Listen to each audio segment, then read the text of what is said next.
Good afternoon everybody, and welcome to today's worked exam answer video, where today I am having a look at a rate equations question. We are being asked to do two different things. Firstly, we have to complete the gaps in this table of data, which I know a lot of students can find tricky to do, so hopefully I can showcase that in a clear, logical way. But as always, any questions, do let me know. And then in the second part, we are using the row of data that we were completely given for experiment 1 to calculate a value for the rate constant k and deduce the units of k. So as always, I will annotate what I am doing and then I will talk through it.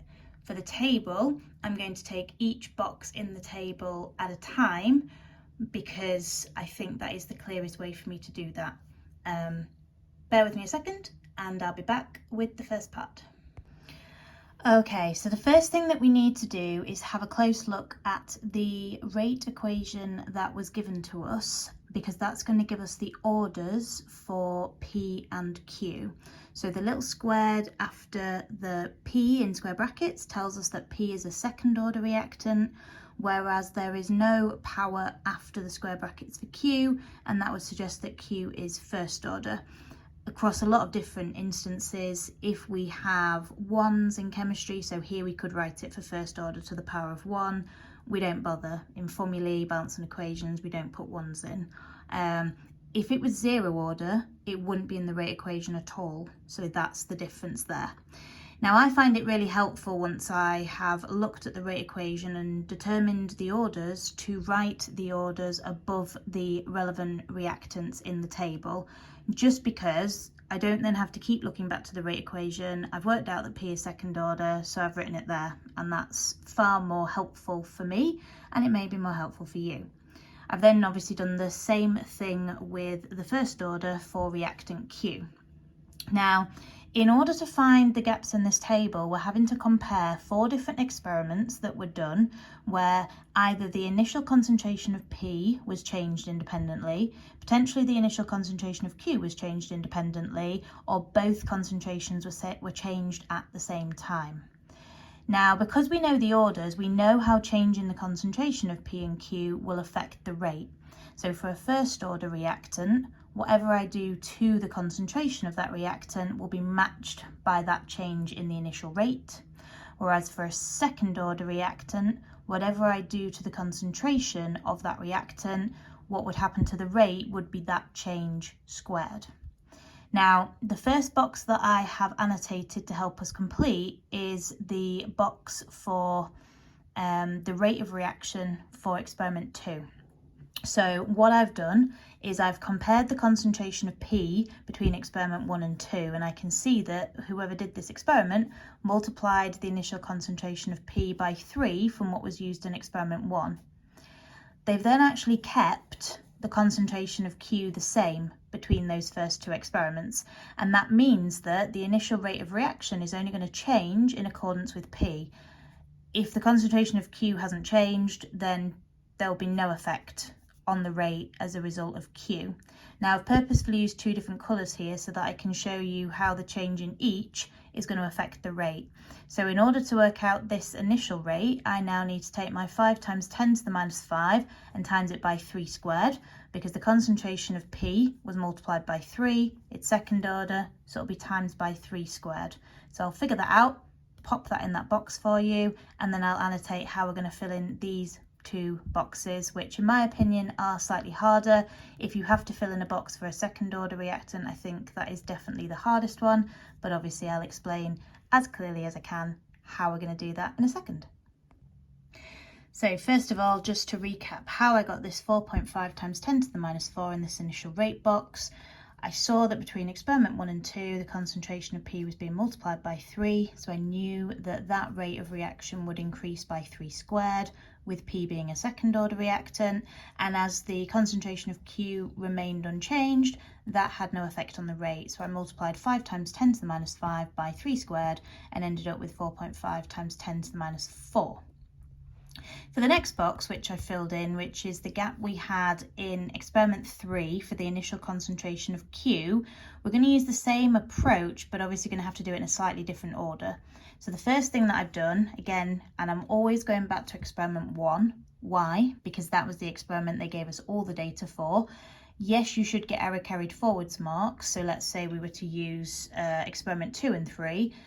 If that's the rate that we got, or we got a different rate that was wrong, but we used it correctly, we should get error carried forwards marks. But in my opinion, the safest thing is to always use the experiment where they've given you all the data. So I'm going back to compare the initial concentration of P in experiment 1 and how that changed to get us to experiment 3, which was multiplied by 2. So if only P was changing, the rate of reaction would increase by 2 squared. And that's exactly what I've tried to show here. Obviously, it's going to get a little bit messy in your annotations, but the rate for experiment 1, 5 times 10 to the minus 5. If only Q was changing, we would need to multiply that by 2 squared, and that would get us to 2 times 10 to the minus 4. That is not the rate in the table that we have for our initial rate for experiment 3. So that tells me that the rate also this time is affected by changes to the concentration of Q. So I worked out that the difference between 2 times 10 to the minus 4 and 5 times 10 to the minus 5 is that I need to divide this intermediate rate, as I coin it, so the rate which we can calculate from only one concentration of a reactant changing. I took my intermediate rate, dividing it by 4 gets me to 5 times 10 to the minus 5. So then I've got to think about how would I change the concentration of Q to get the rate to divide by 4. Well, because Q is a first order reactant, whatever I do to the concentration of Q will be matched by the rate. So if I need the rate to be divided by 4, I need to take the concentration of Q from experiment 1 and also divide that by 4, which gets me to 4.5 times 10 to the minus 3. Next one is the hardest one, but very similar to what we just did. The only difference is when we work out how the rate is changing, we need to consider that P is second order. You might already have some ideas. Hopefully, like I say, it will all become clear in a second. Okie dokie, so I'm going back to experiment 1 again. Now, if we're trying to find a gap in the initial concentration of P for experiment 4 this time, the first thing I need to do is see how the concentration of Q was changed from experiment 1 to experiment 4. So the concentration has been multiplied by 3. Because Q is a first order reactant, if only Q was changed, the rate from experiment 1, 5 times 10 to the minus 5, would also be multiplied by 3, and that would give us our intermediate rate of 1.5 times 10 to the minus 4. Now that is not the final rate that we calculate for the initial rate of reaction, so it's not only Q that's changing, P also has to change. Again, I need to work out how my intermediate rate, i.e. the rate from just changing Q, is then affected by changes to P. And the rate needs to be multiplied by 3 to get us from 1.5 times 10 to the minus 4 to our final answer of 4.5 times 10 to the minus 4.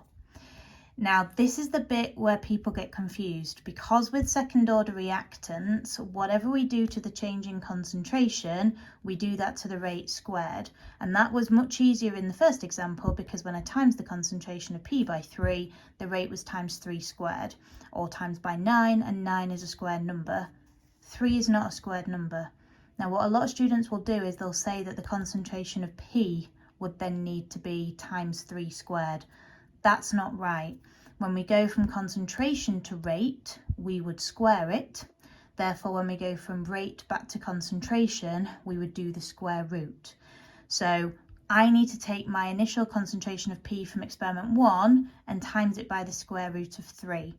Because then what would happen to the rate would be times the square root of 3 squared, the square root and the squared would cancel, and that would give us my rate being multiplied by 3. So 2.5 times 10 to the minus 2 times by the square root of 3 gives me the initial concentration for P in experiment 4 as 4.3 times 10 to the minus 2. So when you're going from concentration to rate, if it's second order, you're going to do whatever you've times the concentration by and square it, like we did there, times the concentration of P by 3, times the rate by 3 squared.